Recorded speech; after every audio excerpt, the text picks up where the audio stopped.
بسم الله الرحمن الرحيم والصلاة والسلام على أشرف المرسلين سيدنا محمد وعلى آله الطاهرين. Ce jour, on va aborder la méthode syllabique et l'apport de neurosciences pour cette méthode. La méthode syllabique a été conçue au milieu du XVIIIe siècle par le pasteur Stuber. Mais il existe depuis bien longtemps. Le principe est assez simple et fait appel à la logique. Dans un premier temps, l'enfant fait connaissance avec les lettres A, B, C, D jusqu'à Z. Celles-ci sont prononcées B, A, B, C, D, E, c'est-à-dire la méthode alphabétique. En second lieu, il apprend des combinaisons de lettres, c'est-à-dire le combinatoire, lesquelles sont associées à des sons comme O, double voyelle ou consonne plus voyelle. Il donne les syllabes. Au fur et à mesure de l'apprentissage, il reconnaît les syllabes, puis les mots, et sera ensuite capable de créer des phrases. L'apport de neurosciences pour cette méthode, c'est-à-dire pour la méthode syllabique.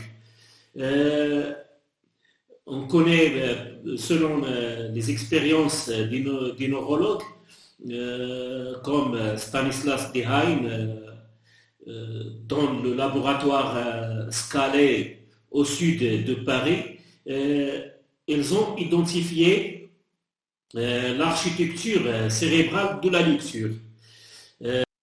Ils ont défini cette architecture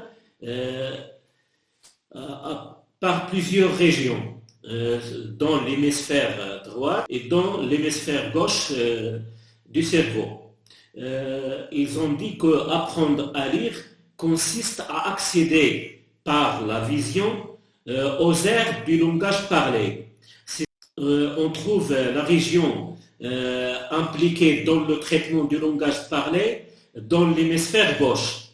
Dans l'hémisphère gauche, on trouve la région qui traite les représentations des lettres et des graphèmes, et ainsi la région de la représentation des phonèmes. Et aussi la région d'attention et des mouvements des yeux. Ainsi, une autre région, toujours dans l'hémisphère gauche, une région des gestes d'écriture. Alors, à l'aide des expériences qu'ils ont fait dans des laboratoires des neurologues, comme le laboratoire Scalé au sud de Paris, ils ont défini que l'hémisphère gauche, c'est l'hémisphère responsable pour la lecture aux méthodes syllabiques. Mais l'hémisphère droit, c'est pour comprendre les phrases et comprendre le sens, c'est-à-dire la méthode globale. Au début, le message transmis par les yeux va au cortex visuel, ensuite il part dans les régions impliquées dans le traitement des langages parlés. Selon Stanislas Dehaene, il conclut que l'apprentissage de la lecture accroît l'activité cérébrale en réponse aux phrases écrites, à l'aide de plusieurs expériences. Le circuit cérébral de la lecture accroît sa réponse même chez les personnes qui ont appris à lire à l'âge adulte. Alors, à l'aide de plusieurs expériences, ils ont défini l'ère de la forme visuelle des mots. Cette ère de la forme visuelle des mots, c'est la boîte aux lettres du cerveau. C'est une région à l'hémisphère gauche située au même endroit dans toutes les cultures qui traitent l'information écrite, ainsi l'information visuelle, ainsi les damiers ou les dessins, ainsi les lieux. Cette région, comme j'ai dit, se trouve dans toutes les cultures humaines. Et cette région, entourée d'une mosaïque de régions reproductibles spécialisées dans la reconnaissance des objets, comme j'ai dit, des visages et des lieux. Après, ils ont fait plusieurs expériences. Ils ont trouvé que l'ère de la forme visuelle des mots joue un rôle clé dans la reconnaissance invariante des lettres et des graphèmes. Premièrement, invariance pour la position, c'est-à-dire la position, par exemple, des lettres. Ainsi, invariance pour la taille, invariance pour la case. C'est-à-dire, c'est la même région qui s'implique au traitement d'informations chez tous les humains. Ils ont fait des expériences sur la position et sur la taille et sur la case des lettres. Ils ont donné des séries de mots à plusieurs personnes. Ils ont enfin conclu que la même région qui s'implique dans le langage. Deuxièmement, ils ont trouvé amplification de différences petites mais pertinentes. Par exemple, ils ont donné 2 mots à plusieurs personnes et ils ont conclu que la même région s'active. Par exemple, le mot de et le mot doux. Troisièmement, sensibilité à l'agencement, c'est-à-dire sensibilité à l'agencement des lettres. Ils ont donné par exemple trèfle et reflet. Ils trouvent que c'est la même région qui s'active, c'est-à-dire la région qui se trouve à l'hémisphère gauche. Ils ont trouvé aussi, quatrièmement, la régularité orthographique. Par exemple, ils ont caché une lettre dans un mot et une lettre dans un autre mot qui n'a pas de sens. Par exemple, collège, ils ont caché O.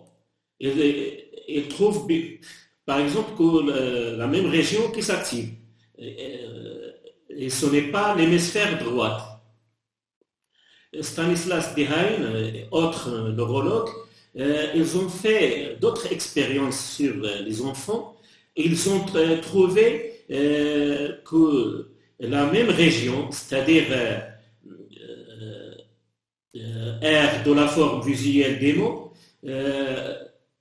apparaît au cours de la première année d'apprentissage. La spécialisation visuelle pour les mots écrits, c'est-à-dire dans la région R de la forme visuelle des mots, apparaît au cours de la première année d'apprentissage. Son activation prédit les scores de lecture des enfants. C'est-à-dire l'activation a une relation, l'activation de cette région a une relation avec la quantité de la lecture chez les enfants. Et ainsi les visages s'organisent et s'installent préférentiellement dans l'hémisphère droit.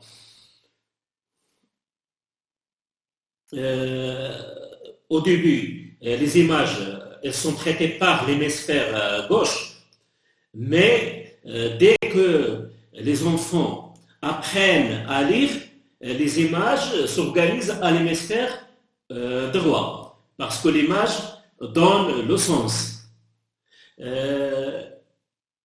Avant 6 ans, c'est-à-dire les enfants au CP, on trouve surtout la reconnaissance pour les lieux et les damiers. Et la région à l'hémisphère gauche s'active un peu pour les mots. Mais les enfants de 6 ans qui savent lire, on trouve la région à l'hémisphère gauche, la région qui est impliquée à la reconnaissance des mots, s'active mieux. Et en enfant, chez les enfants, cette région qui s'implique à la reconnaissance des lettres et des graphèmes et des sons s'agrandit. Stanislas Dehaene a fait aussi, à l'aide de plusieurs neurologues, ils ont fait des expériences sur les enfants dyslexiques. Ils ont trouvé que le système visuel est désorganisé chez les enfants dyslexiques. Les enfants dyslexiques en enfant montrent une activité réduite aux mots écrits dans l'ère de reconnaissance visuelle et ainsi au visage dans l'hémisphère droit. Par exemple, chez les enfants dyslexiques en enfant, ils ont trouvé que la région de reconnaissance des mots et des graphèmes et des sons ne s'active pas. Mais la région de la reconnaissance des images et des lieux et des damiers, il s'active avec de grande importance. Stanislas Dehaene conclut aussi que l'apprentissage de la lecture modifie également les aires auditives à l'hémisphère gauche. Selon les expériences de Stanislas Dehaene ainsi de Braga et d'autres neurologues, ils ont conclu que la lecture modifie les connexions cérébrales ou les connexions neuronales dans le cerveau. Ils ont conclu aussi que cet effet existe chez les X et les traits, c'est-à-dire l'apprentissage modifie le cerveau d'adultes. Ils ont conclu que l'automatisation est très importante pour la lecture. Au début, les enfants ou l'enfant appliquent les correspondances graphèmes-phonèmes sous une forme explicite, c'est-à-dire une par une, lorsqu'il lit un mot. On s'appelle ça la lecture sérielle. Par la suite, il vient le décodage qui s'automatise. Il s'appuie sur des connaissances implicites, rapides et non conscientes. Là, on est dans la lecture parallèle. Cette automatisation est essentielle pour la lecture. Si seulement lorsque la lecture devient fluide et automatique que l'enfant peut cesser de se concentrer sur le décodage des graphèmes et des phonèmes et des syllabes et mieux réfléchir au sens du texte. En résumé, Stanislas Dehaene et les autres neurologues, ils ont conclu comment se produit l'apprentissage de la lecture. Alors, l'apprentissage de la lecture se produit comme suite. L'apprentissage de la lecture chez Stanislas Dehaene et les autres neurologues spécialise une région des cortex visuels au cerveau pour la reconnaissance des chaînes de lettres, c'est-à-dire les graphèmes, et la connecte aux régions spécialisées dans le traitement des sons, le traitement des phonèmes. Les règles de correspondance graphème-phonème ne vont pas de soi pour l'enfant. Il faut Il faut les lui enseigner explicitement. Au départ, l'enfant déchiffre avec effort, bien sûr, il analyse le mot ou les syllabes, on convertit une par une les lettres et les sons, puis il écoute et comprend le mot. Au fil des années, la lecture s'automatise et emprunte une voix non consciente.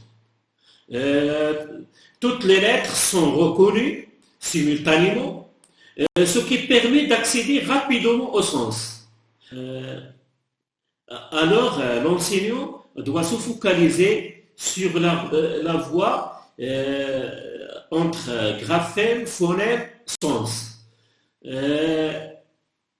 L'autre voix, c'est-à-dire entre graphème et sens, tout directement, se développe spontanément avec la pratique. Et il s'automatise.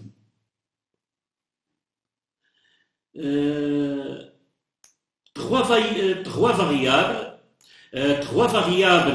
clés prédisent la réussite, la connaissance des phonèmes, la taille du vocabulaire oral et la présence de livres dans l'environnement de l'enfant.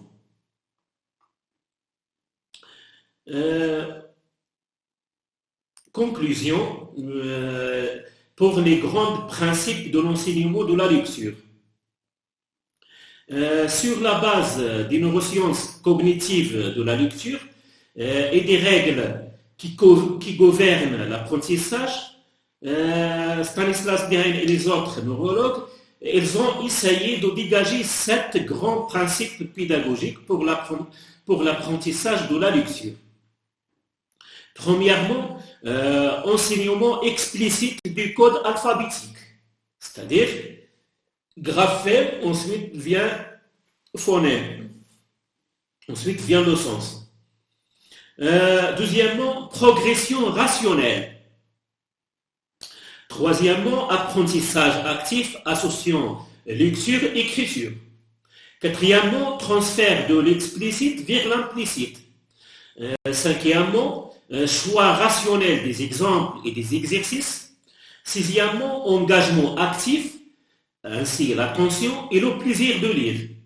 Septièmement, adaptation au niveau de l'enfant. Pour le premier principe,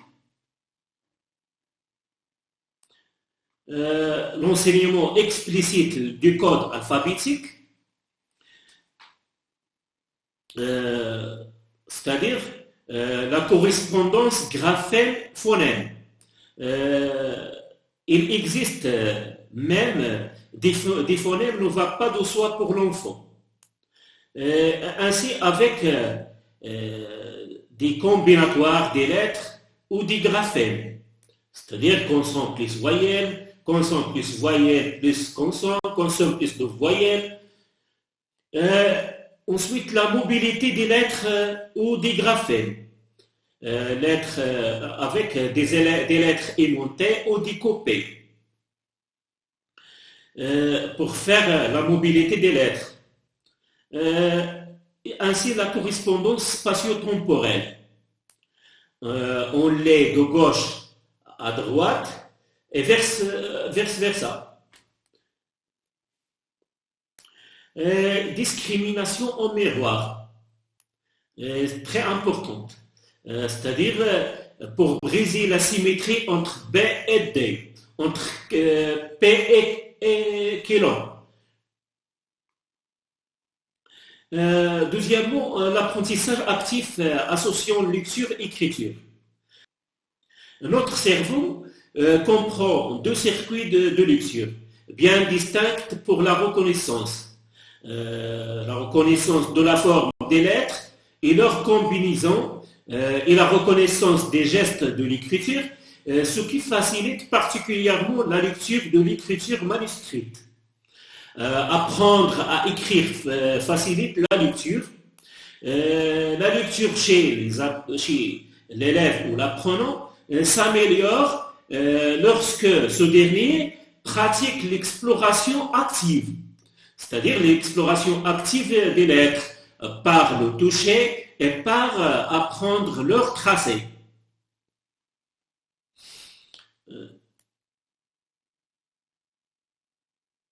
Ces activités de la lecture facilitent la mémoire des correspondances graphèmes-phonèmes. Ils réduisent également les ressemblances entre les lettres en mémoire comme B et D ou comme Kiron et P. Troisièmement, progression rationnelle. Les graphèmes doivent être introduits un par un selon une progression rationnelle qui prend en compte. Elle prend en compte la facilité de prononciation des consonnes isolées, c'est-à-dire les consonnes liquides, les consonnes nasales, les consonnes fricatives, sont plus faciles à combiner avec les voyelles, car on peut les entendre. Ensuite, on prend en compte avec la régularité des correspondances graphèmes-phonèmes. V se prononce toujours V, tandis que G se prononce G ou G, selon les voyelles. Troisièmement, on doit prendre en compte la fréquence des graphèmes et des phonèmes. Et ainsi la complexité de la structure syllabique, c'est-à-dire la structure syllabique, consonne plus voyelle, voyelle plus consonne, consonne plus voyelle plus consonne, consonne plus voyelle, consonne plus de voyelles, etc. Et aussi, bien sûr, on doit prendre en compte les lettres muettes et l'inséparabilité des graphèmes complexes comme O avec E-A-U, c'est-à-dire l'O. C'est très complexe pour les enfants. Il faut aussi prendre en compte l'importance des morphèmes comme sion, A-E-O-N-T, etc. C'est-à-dire les préfixes et les suffixes. Quatrièmement, choix rationnel des exemples et des exercices. Il faut faciliter la compréhension des règles de la lecture en choisissant très soigneusement les mots présentés. Premièrement, concordance avec l'enseignement. Ne jamais proposer des mots qui font appel à des correspondances graphèmes-phonèmes qui n'auraient pas encore été apprises. Et toujours éviter les mots irréguliers, au moins au départ. Deuxièmement, corriger rapidement les fautes d'orthographe. L'apprentissage implicite pourrait inscrire dans le cerveau de l'enfant des mots mal orthographiés comme genou avec J, comme bateau avec B-A-T-O, bateau. Distinguer le son et le nom des lettres. Par exemple, P sur les Pi et non P avec accent aigu.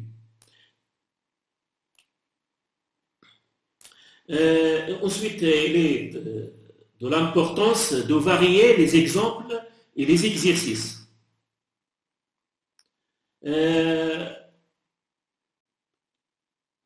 Pour les neurologues, ils ont défini 4 piliers d'apprentissage. Les neurosciences cognitives ont identifié au moins 4 facteurs qui déterminent la vitesse et la facilité d'apprentissage. Premièrement, l'attention. Deuxièmement, l'engagement actif. Troisièmement, le retour d'information. Quatrièmement, la consolidation. La méthode syllabique présente quand même quelques failles. L'acquisition de la lecture est plus lente. Par ailleurs, la compréhension des mots est négligée. Mais la méthode syllabique est très importante au début. Si on se focalise surtout et seulement sur la méthode syllabique, euh, on se trouve devant des enfants qui savent lire, mais n'ont aucune idée de la signification de leur lecture. Et c'est pour ça qu'on doit passer ensuite à la méthode mixte et à la méthode globale pour construire le sens et de faciliter la compréhension. Et ainsi, pour maîtriser la méthode syllabique, il faut d'abord connaître et maîtriser la conscience phonologique. Alors, au début, l'enfant doit apprendre la lecture avec la méthode syllabique. Au fur et à mesure, on va lui donner le sens des mots, le sens des phrases et construire le sens des textes et le sens des paragraphes.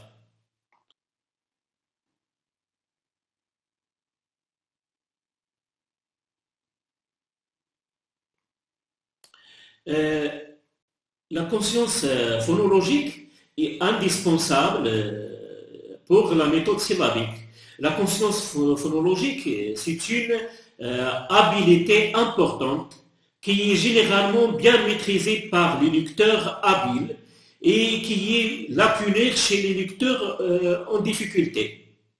Les recherches, soit en neurosciences, soit en pédagogie, relèvent que 80 à 90% des lecteurs en difficulté ont des habiletés en conscience phonologique déficitaires. Alors, il est important de comprendre la relation entre la conscience phonologique et la conscience phonimique. La conscience phonémique est comprise dans la conscience phonologique. Pour la conscience phonologique, c'est un terme général qui correspond à l'habilité à identifier et à manipuler les mots dans une phrase et les parties d'un mot, c'est-à-dire les syllabes, les rimes et les phonèmes. La conscience phonémique, qui est le plus haut niveau de la conscience phonologique, correspond à l'habilité à identifier et à manipuler les phonèmes. Alors, la conscience phonologique, c'est la conscience que les mots sont constitués de phonèmes, c'est-à-dire des sons, et l'habilité à les identifier et à les manipuler. Et pour les identifier, il faut identifier la composition de la syllabe. Et la syllabe est décomposable en deux parties, l'attaque et la rime. Par exemple, gâteau, ga et to. Ce sont deux syllabes. L'attaque est la consonne ou le groupe de consonnes initiales de la syllabe. C'est-à-dire j'ai été. La rime est constituée de la voyelle et des phonèmes qui suivent. Par exemple, A et O. Ga, to. A et O, ce sont les rimes. Les tâches de la conscience phonologique. Il y a plusieurs tâches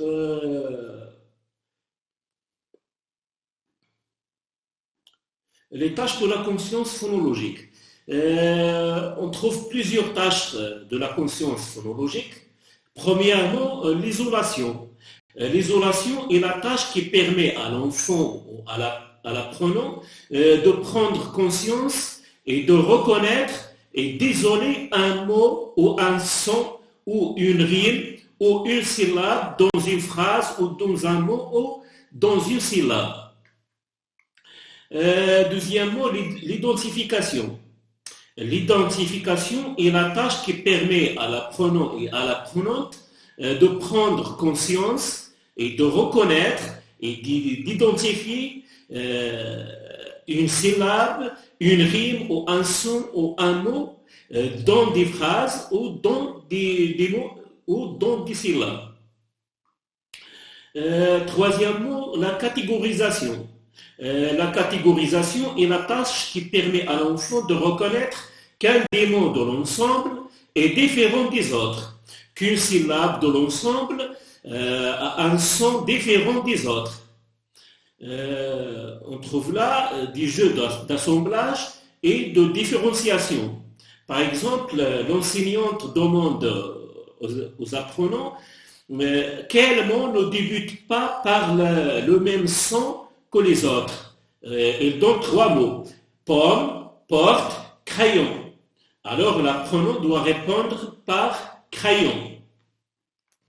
Quatrièmement, la fusion. La fusion consiste à rassembler des sons et des syllabes ou des mots pour créer de nouveaux mots. Par exemple, l'enseignante demande aux élèves quel mot fait LAC. Les apprenants, l'apprenant répond avec lac. Ils peuvent répondre avec, par exemple, cal. Elle est juste. Cinquièmement, la segmentation. La segmentation consiste à découper les mots d'une phrase ou les syllabes d'un mot. On l'appelle la syllabation. Et les sons d'une syllabe. Par exemple, l'enseignant ou l'enseignante demande aux élèves quels sont les sons dans niche. Alors l'élève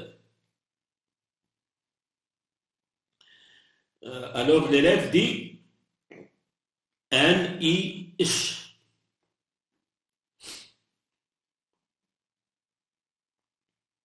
La soustraction. La soustraction, c'est une tâche importante. La soustraction consiste à supprimer un mot dans une phrase ou à supprimer une syllabe dans un mot ou à supprimer un son d'une syllabe.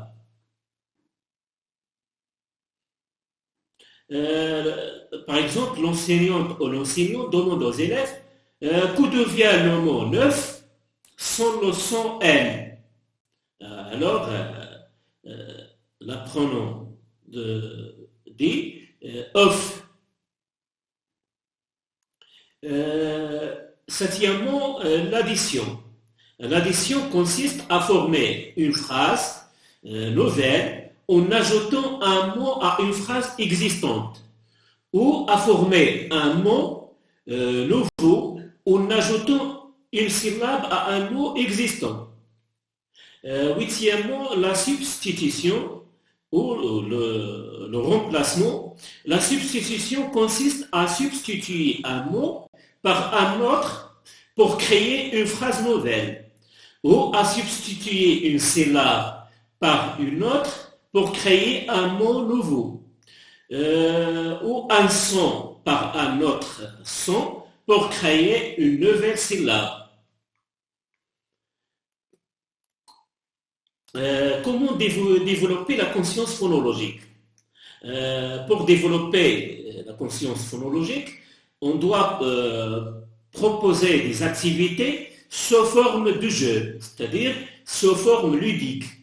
Pour développer la conscience phonologique, il faut chaque situation d'apprentissage doit être sous forme de jeu. Ainsi, d'associer les composantes phonologiques avec les tâches pour créer des exercices de manipulation phonologique. Merci pour votre attention et à la prochaine.